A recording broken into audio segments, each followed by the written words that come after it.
The word apocalypse is a Greek word that means unveiling or revelation. And an apocalypse is actually an unveiling of heavenly secrets in its theological definition. It's God opening heaven to reveal something.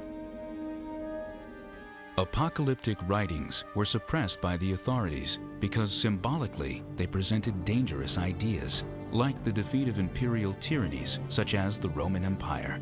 And the revelation usually is about how soon is the end of the evil age that is all around us, this age of injustice and impurity and violence. It's not about the end of the world as we use the expression, it's about the end of evil. How long, O Lord, will it go on? God will overcome someday, but how soon? We often see people writing apocalypses around times of great persecution. This is true of John's revelation in the Bible, as is true for the apocalypse of Peter.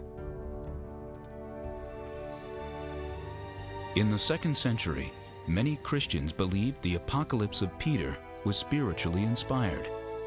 Perhaps this was the reason it was seriously considered for inclusion in the New Testament.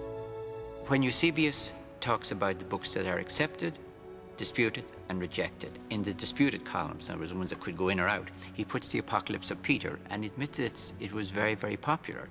In fact, he has more doubts about the Apocalypse of John, which is the one in our New Testament we call the Book of Revelation. He's very unsure about that, but the Apocalypse of Peter is really one he seriously considers.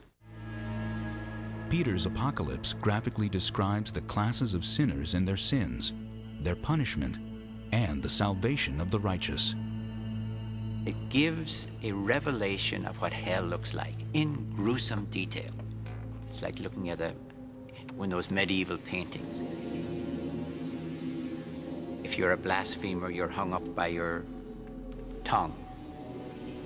If you're a fornicator, you are hung up by the appropriate male appendage.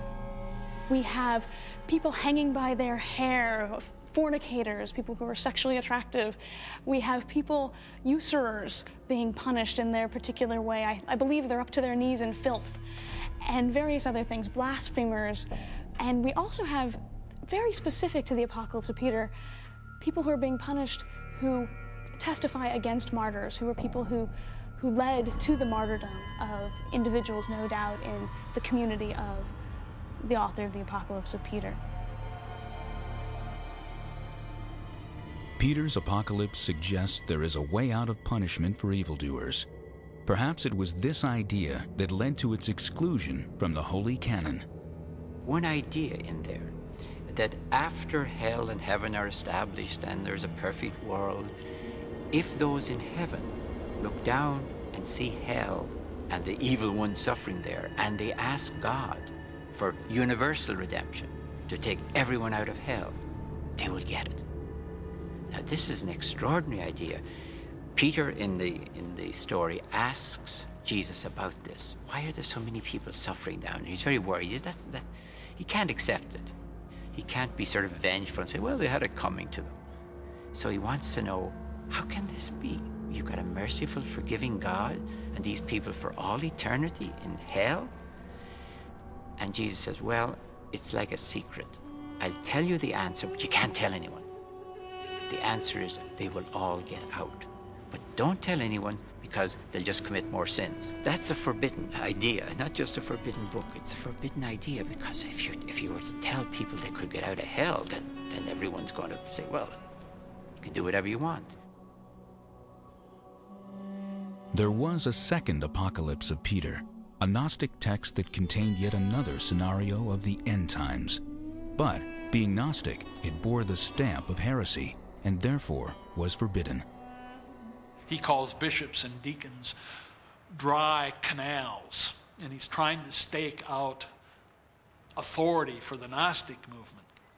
But the greatest feature of the Gnostic Apocalypse of Peter is this description of the death of Jesus, in which a human body is being crucified, but the real Christ is standing off to the side, laughing and mocking at this attempt to kill the Son of God, when of course in Gnostic ideology the real Son of God never was human.